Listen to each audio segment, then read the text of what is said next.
El tema de esta mañana es ¿qué tienes en tu mano? ¿De acuerdo? Y acá está hablando la escritura de un general sirio, de este general Naamán, que era un general exitoso, un general con poder, poder dentro del reino de Siria y los persas. Tenía también propiedades que le había dado sus tiempos de batalla y de ejercer la autoridad dentro de Siria. Era una persona que aparentemente lo tenía todo: familia, poder, autoridad, dinero, finanzas, etcétera, etcétera. Pero tenía una desgracia que llevaba consigo que no lo podía remediar con nada de lo que él poseía. Y es que era leproso. La lepra, que después se llegó a conocer como el mal de Hansen, por un estudioso Hansen, y que le dio ese nombre a esta enfermedad, era una enfermedad de esos tiempos incurable y con diagnóstico de muerte. La lepra es la carne que comienza a malograrse, a deteriorarse y llega luego a órganos vitales externos como internos y llegan a morir. Gracias a Dios, hoy ese mal todavía existe, pero está bastante controlado. Y este general padecía ello. Y él, con el poder, conocimiento, experiencia, recursos económicos, habría intentado muchas formas para poder sanar y no lo había logrado. Entonces por ahí una empleada, una sierva, una esclava de su esposa le habla y le dice que había un profeta, Eliseo, que él podía orar, podía sanarlo. Y entonces este general busca a su jefe, al emperador de Siria, de Persia, y le dice: me han dicho esto, y yo quisiera que usted me ayude para presentarme a este profeta, a este hombre de Dios. Y entonces el emperador le da cartas dirigidas al rey de Israel para que hable en favor ante Eliseo y que lo sane. Y entonces también el rey de Israel no tenía la capacidad de poder sanar a este hombre, y también se ve en una coyuntura: ¿y ahora qué cosa voy a hacer? ¿Yo qué cosa soy para poder sanarlo a este hombre? Pero de todas maneras lo refiere dónde estaba Eliseo. El general, como nos podemos imaginar, no iba solo, iba con un séquito de servidores, de guardaespaldas, qué sé yo, de sus coroneles, capitanes, y llega con todos sus carruajes y con toda esa embajada, llega a la casa de Eliseo y llega con la carta de un rey hacia otro rey y del rey de Israel hacia Eliseo, y que le decía seguramente en la carta que por favor orara, que hiciera algo para sanar a Naamán. ¿Qué es lo que hace Eliseo? Eliseo ahí nos dice que le envió a su mensajero Eliseo, y le dice: ve y lávate 7 veces en el Jordán y tu carne se te restaurará y serás limpio. Naamán, como éramos nosotros de suponer, se indignó tremendamente porque no mostró un protocolo adecuado. No quiero con esto incomodar a nadie, pero a veces somos así como Naamán. Hay personas que a veces se resienten porque yo pasé y no los hablé, no los saludé, no le di la mano, no lo abracé, o mi esposa no lo hizo, o no le pregunté cómo estás. Y se resienten por eso. Pero uno no es Dios, no es todopoderoso para estar pensando en tal y cual persona que está por ahí cerca. Uno a veces no alcanza a verlos o a distinguirlos, o uno está ocupado, preocupado o en otras cosas. Yo a esas personas le diría: ¿y tú lo has hecho? ¿Cuántas veces te acercaste al pastor o a la pastora a saludarlo y preguntarle cómo seguía de la enfermedad, cómo seguía de salud, de resfrío, qué sé yo? ¿Cuántas veces lo han hecho? Silencio. Pero bueno, es que el ser humano es así.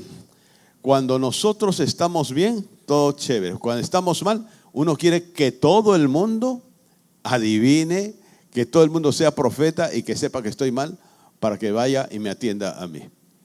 Y Naamán, cuanto más siendo él el generalísimo Naamán, él se molesta y se incomoda por el hecho de que simplemente le mandó un siervo y le dice todavía que se vaya al Jordán, a un río que estaba dentro de lo que eran los territorios de Judea, etcétera, y que se sumerja ahí no una vez, no 2 veces, sino 7 veces. Y acá en el versículo 12, Naamán dice: Abana y Farfar, los ríos de Damasco, no son mejores que todas las aguas de Israel. Si me lavare en ellos, no seré también limpio. Y se volvió y se fue enojado. Y se fue enojado. Miren ustedes, muchas veces a nosotros nos pasa situaciones similares porque quisiéramos nosotros decirle a Dios cómo debe operar en nuestra vida. Y las recomendaciones que pueda dar el líder, el pastor o la pastora, nos parecen pueriles, nos parecen mínimas, nos parecen inadecuadas, que debería haber hecho tal cosa y tal otra, que debería de repente haber en ese momento parado el servicio y comenzar a orar e imponerle manos y declarar proféticamente que es sano y cosas por el estilo. A veces nosotros, quizás por nuestra preocupación, quizás por nuestro problema, quizás por nuestra desesperación, queremos mover la mano de Dios y la mano de los siervos del Señor en la forma que nosotros deseamos, o hacemos comparaciones como Naamán. ¿Acaso los ríos de Damasco no son mejores que este cochino río de Israel? Miren que Dios permite las cosas que sucedan para ponernos el termómetro de cómo está nuestra disposición. Este hombre, Naamán, quería ser sano, tenía una enfermedad, pero él tenía que bajar de su nube de gloria humana en la cual él vivía, y la respuesta de él fue desde la nube de gloria. ¿Acaso este río Jordán de Israel es mejor que los de Damasco? En Damasco comienza a mencionar los ríos, no son mejores que este, y hacer unas comparaciones en una forma iracunda, en una forma autosuficiente, de querer hacer el milagro de Dios, pero de acuerdo a nuestra manera. Pero ahí miren ustedes que la primera persona que le da luz a Naamán para que vaya a buscar a Eliseo, el profeta, fue la esclava de su esposa.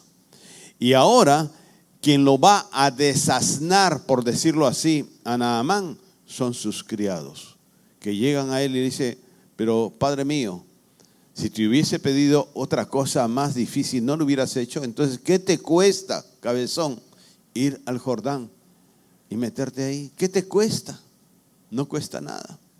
Y esto para nosotros revierte una enseñanza que muchas veces hay cosas difíciles y cosas fáciles, aparentemente fáciles, que Dios nos pide. Muchas veces nosotros decimos: yo amo al Señor y yo quisiera servir al Señor. Gloria a Dios. ¿Podría servir como seguridad para que estés aquí y otro día estés ahí en el pasaje? No, yo no estoy para eso. ¿Acaso el río Farfar y los ríos de Damasco no son mejores que el Jordán? Por favor. Muchas veces el Señor nos da la oportunidad para conocerlo, para servirlo, para meternos debajo de su manto, pero nosotros queremos calibrar el tipo de dar de nosotros hacia Dios. Nosotros encontramos que Naamán fue convencido por su criado, no por el rey, no por el siervo del profeta, ni por el profeta que ni siquiera salió. Miren, ¿cómo se sentiría si uno de ustedes va a mi casa y yo le digo a Rosita: ya Rosita es una hermanita que nos asiste ahí en la casa, que ayuda, y yo le digo a la hermanita: mira Rosita, anda y entrégale esto. Qué barbaridad. Venimos hasta su casa y ni siquiera sale el pastor. Y yo estaba ahí ya dispuesto a caminar sobre la alfombra roja que el pastor me iba a poner, pero ni siquiera eso. No. Y no sabes si el pastor está con una intoxicación, vomitando hasta el cerebro, pero uno a veces se pone injusto con los siervos, con los líderes, con los pastores, que también les doy la mala noticia, somos humanos también. Y cometemos errores y también nos enfermamos y también nos debilitamos y también nos sentimos mal. ¿De acuerdo? Entonces, mis amados, cuando Naamán obedece la sugerencia, el consejo del criado y lo hace, es sanado. Yo quiero que vayamos al libro de Juan, capítulo 5. Juan 5, versículo 6, dice: cuando Jesús vio a este echado y supo que ya estaba mucho tiempo, era un paralítico en un lago de Betesda, que significa 5 pórticos, que llevaba mucho tiempo, 38 años estaba ese hombre tirado ahí, o sea, todos los días iba, ¿no? Y le dice: ¿quieres ser sano? Una pregunta tan inocente, tan sacada del contexto, porque se supone que ahí en ese lago de Betesda estaban todos los enfermos, muchos enfermos que iban para poder ser recibir y ser sanados.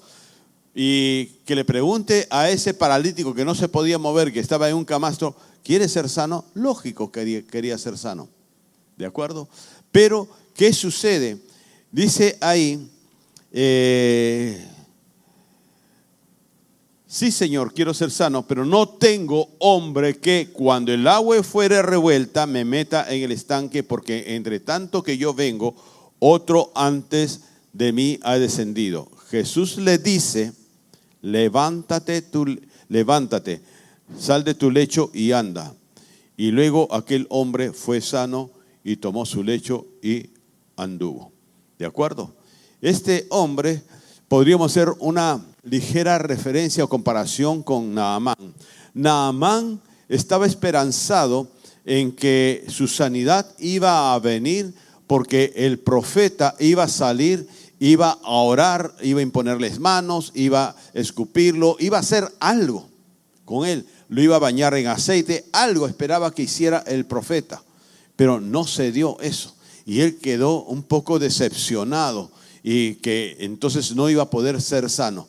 Naamán quería la sanidad, pero él había armado ya un protocolo cómo debía de ser y cómo lo debían tratar a él. Otro tema del paralítico de Betesda, este paralítico, cuando Jesús le dice: ¿tú quieres ser sano? Y él dice: claro que sí, que yo quiero ser sano, por eso estoy acá, 38 años, Señor, 38 años que estoy acá tirado. Y el Señor Jesús, pero dice el mismo hombre, pero cuando se mueven las aguas, porque se creía que había un movimiento de aguas, y al haber el movimiento de aguas se creía, era una superstición, que era que bajaba un ángel y que agitaba las aguas, y entonces el que llegaba primero a meterse en ese lago era sano, la superstición. Y también muchas veces nosotros los seres humanos hemos tenido tantas y tantas supersticiones. Yo le voy a decir, por ejemplo, ¿cuántos son de Tauro? Levanta la mano de Tauro. La pesqué. No, superstición. Y cosas por el estilo. Que uno llega a creer en supersticiones y a moverse. Y antes leían los periódicos y leen ahora por internet qué es lo que dice, cómo me le va a ir al de Capricornio, cómo le va a ir. Y comienza a ver lo que dice la señora Cifuentes, de que Marte está en alto y que esté en bajo y que toca el otro y que va a entrar y que va a pasar. Oh, sí, lo dijo fulanita, lo dijo la Cifuentes, sí, eso es cierto, eso va a pasar. O que las profecías de Nostradamus terminó loco, era loco ese hombre. Y puede ser que él haya tenido un espíritu de adivinación, porque el espíritu de adivinación existe, pero el espíritu de adivinación lo mueve ¿quién? Satán, ¿de acuerdo? Pero uno quiere creer al diablo también más que creerle a Dios. Y este hombre también estaba esperanzado en que alguien lo cargue y alguien lo meta al agua. Así como Naamán estaba esperanzado y su último recurso era los ríos de Damasco. Bien, entonces muchas veces uno pone su esperanza más que en Dios, en las cosas aledañas, en supersticiones, en tradiciones, en costumbres. ¿De acuerdo? Entonces encontramos que Jesús, ¿qué hace? En el versículo 8, le dice Jesús: levanta, toma tu lecho y anda. Miren, estos dos casos, tanto del general Naamán como también de este paralítico de Betesda, ¿saben por qué operó? ¿Qué fue lo que sucedió para que ellos recibieran el milagro? No fue la tradición, no fue el mover de las aguas, no era el Jordán, no eran los ríos de Damasco, no era que saliera Eliseo a orar por Naamán. Operó por la palabra del Señor. Jesús dijo, Naamán en nombre del Señor recibe una palabra de Eliseo a través de su siervo.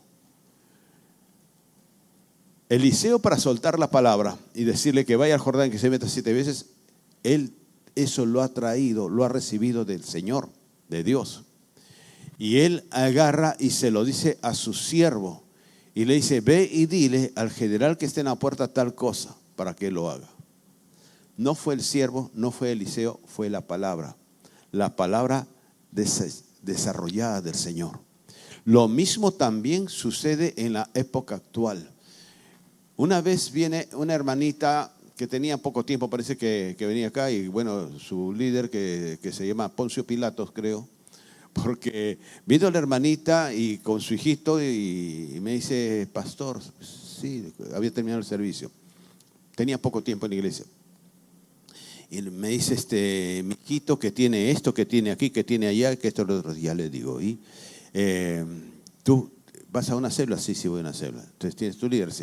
Sí. Y me ha dicho mi líder que venga a buscarlo usted para que usted lo ore, para que usted le rece y usted le eche aceite y no sé qué más le va a echar para que él sea sano. Me dio ganas de decirle, ¿quién es tu líder? Poncio Pilatos, Lucifer, ¿quién es tu líder? ¿No? Y yo le dije, mira, el Señor es el que cura, yo no. Y el Señor va a curar o va a sanar en su voluntad, si Él lo desea, a través mío, a través de tu líder, a través de la persona que puede orar por ti. Pero vamos a orar. Oré, en ese momento no tenía aceite, no le iba a ungir, porque si hago ese momento, voy a ungir con aceite, búsqueme algo de aceite, un poquito de aceite, que todo lo otro. No es porque Dios lo dice, sino es porque la persona lo quiere así. Cuando nosotros hacemos las cosas, hacerlos por la voluntad de Dios y lo que Dios te dice. No es hacerlo como Naamán, mejor mándeme a los ríos de Damasco. No es en las formas, sino es en las maneras de Dios. ¿De acuerdo? Cuando nosotros debemos entender de que Dios tiene un propósito en nuestras vidas para hacerlo, Dios va a hablar y Dios te va a decir a través de tu líder, a través de tus pastores, a través de tu oración íntima con el Señor y confirmado por tu autoridad. Se quiere decir, está buscando a Moisés, está Moisés. Ponlo acá nomás, porque acá se mueve mucho. Y entonces Dios opera en milagros, opera en sanidades, pero para operar el Señor, uno es su voluntad y otro es la palabra hablada, que puede ser a través de X, Y siervos, como fue el siervo de Eliseo. Algo que nosotros podemos encontrar en esto es cuando el hombre desecha su criterio de los ríos de Damasco, desecha su criterio de que alguien lo pueda meter en el agua de Betesda, y comienza a escuchar lo que el Señor le dice. Comienza a escuchar lo que el Señor le dice. A Naamán le habló a través de una esclava, a su mujer, y su mujer habló de parte de Dios a su marido, a Naamán. Naamán, el Señor le habla a través del siervo de Eliseo, no de Eliseo, sino del siervo de Eliseo. Eliseo le dice a su siervo, anda y dile tal cosa. Y Naamán no quiso escuchar eso. Y eso es lo que pasa muchas veces también en la iglesia evangélica, que solamente quieren escuchar al pastor o a la pastora, mas no así a su líder, al siervo, al maestro, etcétera, etcétera. Yo no digo que suceda acá en la iglesia, pero puede suceder acá como también en muchas iglesias. Cuando, por ejemplo, nosotros tenemos la gran bendición de poder invitar a un siervo del Señor, con frutos, etcétera, etcétera, que son muchos o todos los que Dios nos ha permitido invitarlos. Y bueno, hay ese entusiasmo para oír. Pero si hoy día vamos a hacer un seminario y el costo es igual, y los que van a predicar son los pastores de Renuevo. Ay, pero ya lo conozco al pastor, a la pastora también la conozco. No, yo quiero que sea alguien de alta calidad. ¿De alta calidad? Todos los siervos somos de la misma talla, todos. Que el Señor respalda con experiencias, con vivencias a unos más que a otros, de acuerdo. Pero todos estamos capacitados porque el que nos capacita es el Señor. No vienen los siervos, los pastores que han venido a hacer un seminario, no han venido para dar una exegesis de la palabra, sino para ministrar de parte del corazón de Dios al corazón de ustedes. Y lo mismo lo hacen los pastores presentes. Entonces debemos nosotros de tener esa disposición para escuchar qué es lo que Dios me va a hablar hoy día. ¿De acuerdo? Y poder estar dispuestos a escuchar. Y no, por ejemplo, decir, ¿quién va a predicar este domingo? El pastor Periquito de los Palotes. Ay, no, mejor me guardo para el próximo domingo. Me guardo, será ensalada con mucho vinagre, qué sé yo, que te va a malograr. No, yo para el próximo domingo, cuando ya venga el pastor Reinaldo. No, yo no tengo un cerebro más, una boca más, un ojo más que los pastores de Renuevo o que los otros pastores de cualquier otra congregación. El Señor nos usa a todos. Miren ustedes, el Señor lo cacheteó de ida y vuelta a Naamán, porque ni siquiera Naamán mismo salió, ni siquiera Eliseo mismo salió a decirle eso a Naamán, sino simplemente su siervo. Y Naamán me ha dicho, ¿y este quién es? ¿Este es Eliseo? No, este es su empleado, este es su siervo. Y él va a venir a hablar conmigo, con el general, el victorioso de 1000 batallas.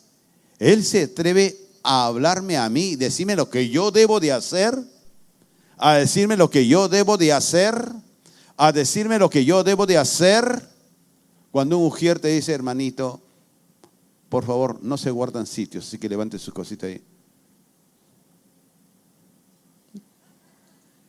Serrano, ¿no? Como la que ha salido en el noticiero. Serrano tenías que ser. Oye, guárdate, cuidado. ¿Tú sabes quién soy yo? Eres polvo. Con un aliento que te dio Dios. Creo que se equivocó. Dios era un eructo. Algunos han sido alientos, tú eres un eructo de Dios, ¿no? Un eructo de vinagre que tuvo Dios. Pero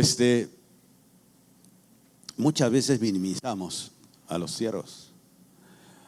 No valoramos, por ejemplo, a estos varones que están en el pasaje, muchas veces comiendo tierra, y otras veces no falta alguno, ¿no? Que de repente por su inexperiencia la paleta cree que se le han dado para que se eche aire porque tiene calor. Qué lindo, me han dado una paletita verde con rojo.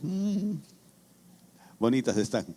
No, es para que detener el tráfico, etc. Y también se da ese caso. Estos hermanos agarran, se rompen poniendo la paleta de rojo, que no pasen, y hay muchos que se mandan nomás. No, ¿qué me va a estar diciendo a mí? No, yo me meto y yo sí paso. No respetamos. Y eso es lo que nosotros tenemos que rescatar de lo que el Señor nos muestra, de poder respetar autoridades y la voz del Señor. Yo quiero llegar, ya casi para culminar, Éxodo capítulo 4. Éxodo 4, y que nos dice el versículo 1 en adelante. ¿Las damas han llegado todavía? Laisa, asociados, si hay algún mujer en la casa o en el protocolo. No, se fueron con las damas también, creo. No han llegado todavía. Ya. Éxodo capítulo 4, versículo 1 en adelante dice: entonces Moisés respondió y dijo: he aquí que ellos no me creerán, ni oirán mi voz, porque dirán: no se te ha aparecido el Señor. Y el Señor le dijo: ¿qué es lo que tú tienes en tu mano? Y ahí es por eso que traje esta varita que una vez me la regalaron con la visita de los profetas Swisher, y que incluso le pusieron una inscripción en hebreo, que espero que no se estén acordando de mi mamá con esa inscripción, porque yo no leo hebreo. Y le dice el Señor: ¿qué es lo que tienes en tu mano? Y Moisés, que era un pastorcillo de ovejas al servicio de el que era ya su suegro, de Yetro, agarra y levanta esa mano y era una vara. Y le dice, es una vara. ¿Y qué cosa es una vara? La vara es simplemente un palo seco, fuerte, para que no se rompa, y que lo ayuda, que tiene ayuda para qué, para poder apoyarse, para poder pelear, para poder defenderse, para poder cuidar al rebaño, para poder también rechazar con ella a las fieras rapaces que quieren atacar el rebaño. Y eso era lo que él tenía. Pero a lo que el Señor le estaba encomendando, esto no es un arma, ¿verdad? Esto ni siquiera tiene vida, ni siquiera podemos decir que tiene frutos, etcétera. Es simplemente un palo seco. Pero sin embargo, el Señor Moisés, con esa vara llegó un día a abrir un mar de imposibilidad, un mar que se levantó delante del pueblo de Israel, un mar que se levantó oponiéndose al propósito divino con el pueblo de Dios. El pueblo de Dios tenía el propósito de Dios de poder ir a través del desierto hacia tierra lejana, que sería la tierra prometida. Y sabemos esa historia, que el faraón con sus huestes comenzaron a perseguirlos para matarlos en el camino, y ellos se enfrentaron contra un mar y que no podían salir. Profesamente nos enseña la Escritura también que cuando salen de Egipto, el Señor los llevó para ponerlos delante de ese mar. La gente de Israel, los judíos pensaban que por ahí iba a ser no atravesar el mar, que era un imposible para el hombre, pero iba a ser la ruta más fresca, más tranquila, más sosegada para poder llegar a la tierra prometida. Pero sin embargo, el Señor lo que hizo es permitir que de parte del faraón endurezca su corazón, y de parte de la naturaleza que hubiese una imposibilidad para llegar a su propósito. Y ante nosotros también muchas veces se levanta una imposibilidad y se levanta un mar de dificultades, un mar de problemas, un mar de circunstancias. Y tú le pides a Dios, como decíamos más temprano, a Dios rogando pero con el mazo dando. Le pedimos y queremos que Dios haga todo. Y el Señor pudo haber hecho maravillas también sobrenaturales para sacar al pueblo de Israel, quizás en un torbellino, quizás matar a todos los egipcios, qué sé yo, y quedarse con esa tierra. Ya tenían la tierra, pero no, el Señor permitió circunstancias adversas porque quería fraguarlos en el desierto de oportunidades, en el desierto de dolor y de circunstancias. Y muchas veces el Señor quiere fraguarte a ti, y tú estás esperanzado en los ríos de Damasco, que son mejores, en tus planes que serían mejores, o en que alguien venga y te cargue para poderte sumergir en la superstición y que puedas salir airoso. Pero lo que necesitas tú es escuchar la voz de Dios. Y la voz de Dios viene a Moisés y le dice, ¿qué es lo que tienes en tu mano? Moisés estaba reclamando, estaba pidiendo ayuda, y le dice, no me va a creer. ¿Por qué? Porque la gente es necia. Yo voy a decir, Dios me habló, y ellos van a decir, no te creemos. No te creemos. No te creemos. Y entonces Moisés le dice, ¿cómo voy a hacer para convencer a este pueblo? Y el Señor le dice, ¿qué es lo que tienes en tu mano? En mi mano no tengo nada. ¿Qué puedo tener en mi mano? En mi mano está vacía, y la otra tengo un palo seco que no me va a servir para poder sacar 3 millones de personas de un régimen tan duro como es Egipto. Pero sin embargo, el Señor ya tenía un propósito, y el Señor le muestra que esa mano con esa vara pudo abrir el mar. Nosotros encontramos que el Señor lo que quiere darte es la dirección, como el Señor lo hizo al pueblo de Israel con esa mano y con esa vara. La vara, la autoridad de Dios te quiere dar la dirección. Pero si nosotros no respetamos autoridades, si tú criticas y juzgas a las autoridades civiles y eclesiásticas, ¿cómo quieres entonces ahora bendición? Es triste a veces, por ejemplo, encontrar personas que abandonaron el rebaño, personas que abandonaron la casa del Señor, abandonaron el llamado. Pero después, cuando están en una emergencia de salud o de problemas, pastor, ¿podría orar por este tema que estoy pasando o que mi familiar querido está en esta situación y está muriéndose?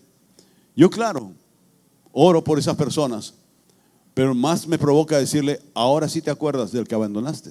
Ahora sí te acuerdas del que le diste la espalda. Ahora sí te acuerdas de aquel al cual lo quisiste servir a tu manera y no como debiste. Tienes que enfrentar la consecuencia de tu infidelidad. Me da ganas de decirle eso, pero me reprimo porque no es el momento. Porque encima de la desesperación que puede estar viviendo, no puedo yo echarle como limón en la herida. Y ya, vamos a orar. Y oro. Y oro lo mismo que por las otras personas que estoy orando. Nosotros encontramos también que con esa vara, Moisés ganó una batalla contra Amalek. Y nosotros vemos que cuando nos enseña la palabra, que cuando Moisés en lo alto de un collado, sus brazos se cansaban y bajaban las manos, los amalecitas avanzaban. Pero cuando él levantaba las manos con la vara, el pueblo de Israel crecía y se multiplicaba en poder y en victoria. Las luchas se van a vencer cuando tú levantas la mano, tu mano, con la vara de autoridad del Señor. Cuando el Señor te manifiesta y te habla y te dice lo que tienes que hacer en tus luchas, es levantar la autoridad de Dios sobre esos problemas y sobre esas circunstancias. Con esa mano y con esa vara, Moisés golpeó la peña y brotó agua y dio de beber a 3 millones de judíos. Nosotros encontramos que cuando tenemos sed de Dios, sed de paz, sed de bendición, está la mano de Dios para levantar tu mano y declarar que esa sed será saciada por el Señor y no por la mano humana y no por la voluntad humana. Podemos tener, yo recuerdo mucho, a veces lo he mencionado, mandábamos nosotros a Bagua, a un hermanito que había sido pastor y que estaba entre nosotros, y lo enviábamos para que predique allá. Y había el dueño de casa, que era un señor mayor, un abuelito, y que estaba enfermo, y que va un día, está enfermo, y este hermanito nuestro que era enviado ora y declara sanidad sobre él, y en menos de una semana se murió el Señor. La gente se indignó. ¿Por qué? Porque el hermanito, de su corazón, él declaró lo que Dios nos había dicho. Declaró lo que él deseaba. Y es bueno. Nosotros deseamos el bien para nuestros hermanos, para nuestros amigos, pero no siempre va a ser en nuestras formas. Y tenemos nosotros que esperar a escuchar la voz de Dios para declararlo. Lo que sucedió, y este hermano había sido pastora y tenía un corazón muy lindo, pero por ese corazón lindo su emoción lo ganó y declaró algo que no era la voluntad de Dios. Nosotros tenemos que dar de beber a muchas vidas. Y uno dice, pero yo, ¿cómo? Que sean los pastores los únicos predicadores. Los únicos no. El siervo, que ni siquiera aparece su nombre, el siervo de Eliseo, ¿era pastor? No. ¿Era profeta? No. ¿Era apóstol? No. ¿Era evangelista? No. No se sabe ni quién era. La esclava de la mujer de Naamán, ¿era pastora, profeta, apóstol? No. Era una persona creyente de Yahvé, creyente de Jehová, simple y llanamente eso. Y el Señor la usó. El Señor usa a las personas. Si el Señor puede hacer hablar hasta un mulo, que lo dice la Escritura, ¿por qué no puede operar a través de tu palabra? Yo recuerdo mucho, no éramos pastores ni nada, en Huancayo, una amiga de mi esposa estaba mal. Algo así como el paralítico de Betesda. Estaba en su cama, que no podía moverse por dolores terribles, que incluso hasta quería suicidarse porque nadie daba con su enfermedad. Había ido a médicos, neurólogos, nadie daba con la enfermedad. Y la atendían en un distrito, Chupaca se llama, que está a las salidas de Huancayo. Y la atendían sus hijitas. Una hijita de 4 años y la otra más o menos de 7, 8 años. Y nada la sanaba. Y yo estaba en la casa de la hermana de esta señora, una señora joven. Y la hermana es la que había sido muy amiga con mi esposa desde el colegio. Y su hermana pues me decía, ¿no? Porque sabía que éramos ya cristianos, que qué se podía hacer. Y yo le decía, orar. ¿Qué dices tú en un momento así? Orar. Y ella me decía para que fuera a orar por ella. Y que estaba pues como a media hora, a 1 hora. Y yo entre mí decía, pucha, no me la pongas difícil. Yo, ¿qué cosa voy a decir? Yo recién estaba empezando con mi esposa en el evangelio y con mis hijas. ¿Yo qué voy a hacer ahí? Y esta amiga, cuando hablaba, agarraba y me decía Santiago, y a cada rato Santiago para arriba y Santiago para abajo. Y ella sabía que yo era Reinaldo. Y ahí no sé por qué te digo Santiago. Y digo, ¿quién es Santiago? Y el libro de Santiago, del apóstol Santiago, ahí te dice, ¿no? Que uno irá a orar por los enfermos y los ungirás con aceite y el enfermo sanará. Yo sabía, yo había escuchado eso recientemente. Y ahí Santiago, y me repetía en Santiago. Y miren ustedes, el Señor está usando a su amiga que era inconversa para hablarme lo que tenía que hacer. Y yo le dije, y lo ungirás con aceite, que dice Santiago. Ya le dije, ya vamos a verla. Y compré aceite y me dice, ¿y eso que le explico del aceite del apóstol Santiago y todo eso? Vamos. Y la mujer realmente daba pena. Me decía, hola Reinaldo, ¿cómo estás? Realmente yo incluso he deseado suicidarme, pero como no puedo caminar, no puedo ni siquiera arrojarme a las líneas del tren ni hacer nada. Entonces me dio mucha misericordia. Y yo dije, bueno, Señor, tú me metes en esto, tú me sacarás de esto. Pero vamos a ver qué pasa. Y yo voy a ser obediente a lo que tú me has repiqueteado, que Santiago. Y vamos a ver, Santiago querido, ¿no? ¿Qué vamos a hacer? Y oré, lo ungí con aceite y ungí toda la casa, porque sentí una presión en la casa. Y ella, a los pocos días, me escribe diciendo, San Santiago. Nos escribe diciendo que su hermana se había recuperado totalmente, no parcialmente, totalmente. Y hasta el día de hoy, de eso ha pasado 30 años.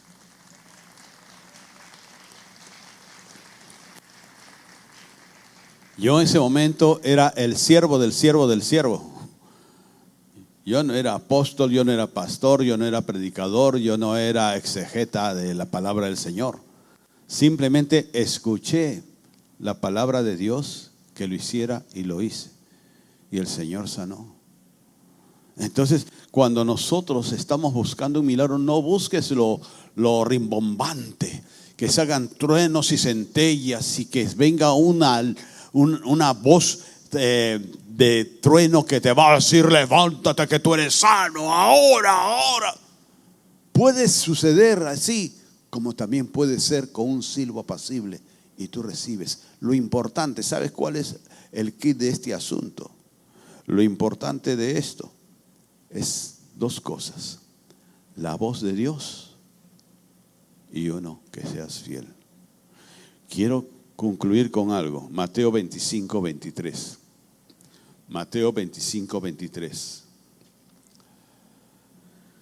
Dice en esta enseñanza de Jesús que en una parábola, su Señor le dijo, bien, buen siervo y fiel, sobre poco has sido fiel, sobre mucho te pondré, entra al gozo de tu Señor.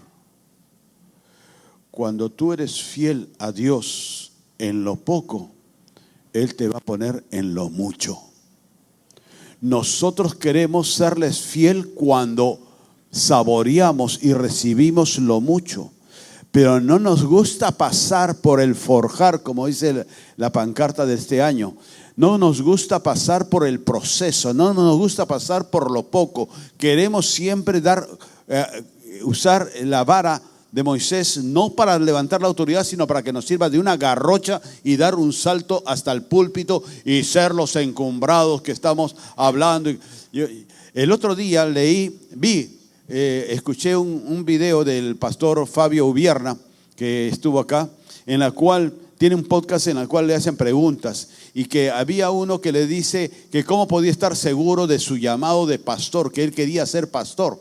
Y el pastor Ubierna le dice, si Dios te lo muestra y si Dios te llama, está bien. Pero yo te digo, los pastores es una profesión, es un lugar para servir al Señor, pero es muy mal considerada por todo el pueblo. Porque los pastores van a sufrir traiciones, van a sufrir críticas, van a sufrir murmuraciones.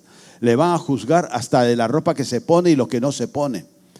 Va a sufrir traiciones de muchas personas en las cuales él confió. Entonces, el ser pastor no es el hablar bonito y ponerse delante de todo el pueblo y mira cuánta gente lo mira y cuánta gente lo oye. No, eso es el resultado de lo que Dios está haciendo y que quiere hacer con muchos. Pero no les quiero decir nada, no, pero ¿cuántos acá los presentes me han criticado alguna vez? Por alguna broma, de buen gusto o de mal gusto. Me han criticado por la forma, ¿por qué el pastor siempre con corbata, siempre con corbata? Me han criticado de una u otra manera.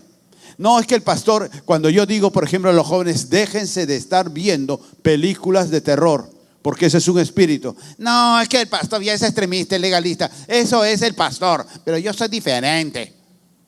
Yo he escuchado personas, yo he sabido de personas que hablan así, piensan así y que llegaron incluso a lugares de mucha autoridad dentro de la iglesia. Pero hoy son nada. Hoy son nada. Porque eran personas que ante nosotros eran uno, pero detrás de nosotros otro. No es que el pastor o la pastora dicen esas cosas, pero no, es su idea de Dios. Yo no voy a estar haciendo caso de todo lo que dice el pastor. Entonces, ¿para qué congregas?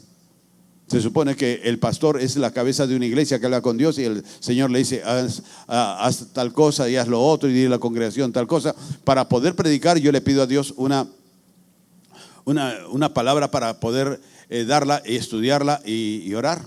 Y ahora con esto de la pantallita acá, también como que me pisan los talones lo de comunicaciones.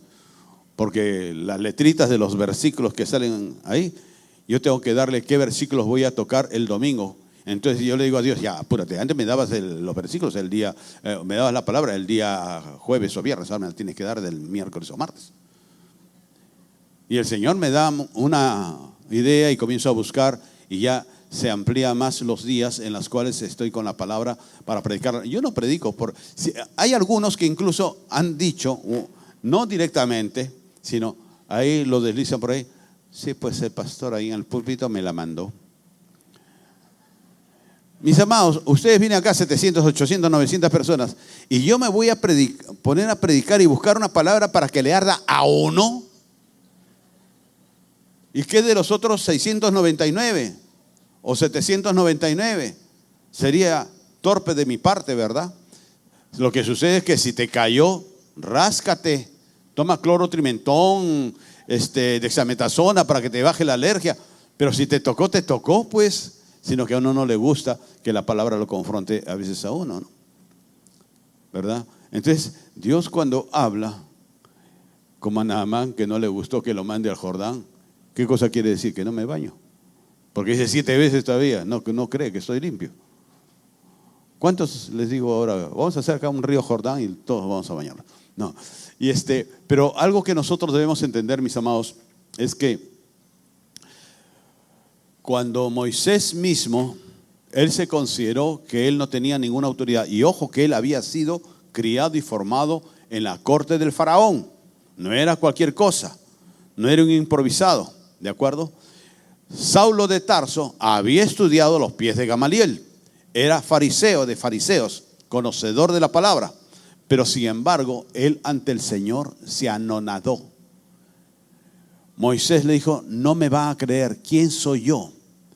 El mismo Gedeón decía, mi familia es la más pobre y la menor de todas las familias.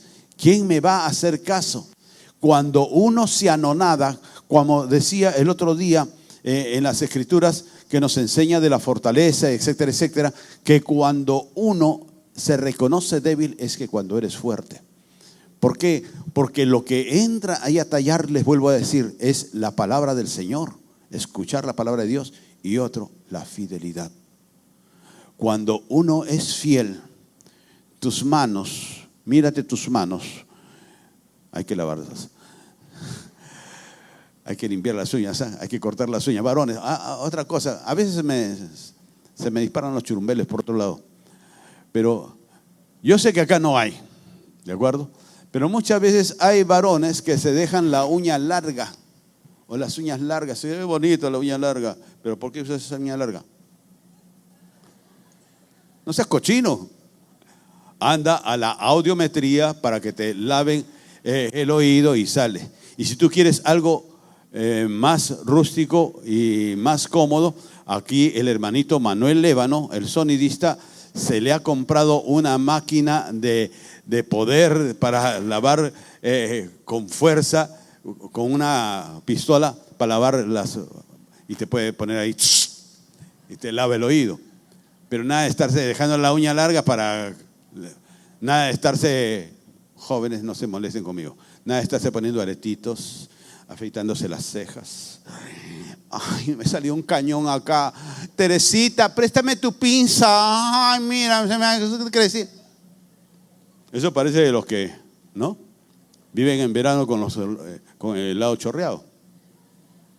Pero no, el macho tiene que ser bien macho, bien varón, en todo, en su vestimenta, en su comportamiento, en sus formas. El pastor Rudy Gracia dice que los metrosexuales son porque están a 1 metro de ser homosexuales. Él lo dice, no digo. Pero nosotros lo que tenemos que hacer, mis amados, es ver nuestras manos. Y tú puedes tener las manos vacías. Como decíamos en las ofrendas, de repente en tus manos puedes tener un sencillo, no tienes la capacidad para remediar el hambre de tanta gente. Pero tus manos, mis amados, si tú escuchas la voz de Dios, esas manos pueden ser de mucha autoridad. Esas manos, aún sin la vara, esas manos pueden ser de esa autoridad para poder levantar las manos a Dios. Hay una canción de Samuel Hernández de Puerto Rico que dice, cuando levanto mis manos. Es hermosa esa canción. Es poder levantar las manos y comenzar a adorar a Dios y que la presencia de Dios comience a llegarte a ti y te hable. Primero es lo que tienes que hacer, es eso, tener unas manos para levantarlas a Él y para rendirte a Él, como estábamos predicando hace unos domingos, de uno está rendido al Señor. Tus manos pueden ser usadas también para poder hacer cariño a un niño o a un anciano y darle un cariño que de repente tú no sabes si la persona que está delante tuyo o a tu costado necesita de un cariño, de unas manos. Tú no lo sabes, porque los vemos que vienen todos los domingos o porque te encuentras con un amigo, pero a veces se necesita la palmada en un hombro de alguien que no es una persona de tu entorno familiar. Pero con esas manos les puedes dar amor, les puedes dar cariño, les puedes dar simpatía. Puedes decirle, lo has hecho muy bien. El otro día mi nieta Sofía agarra y me dice, Abu, que ¿sabes una cosa? ¿Qué cosa? Me han puesto A en mis calificaciones. ¿Qué cosa hace el abuelo? Simplemente, está bien. Bueno, es lo que tienes que hacer, ¿no? Tienes que estudiar. Yo le dije, qué bueno, qué lindo, qué preciosa. Es que tú eres hermosa y eres inteligente, como tu abuelo. Paterno, se ha dicho de paso. Y todo hipócrita, ¿no? Cuando venga su abuelo materno, y también el abuelo materno, voy a decir. El abuelo paterno, al revés, el paterno. Yo soy el abuelo materno. De mi hijita preciosa Dianita, que ahora Dianita está de pastora de adolescentes.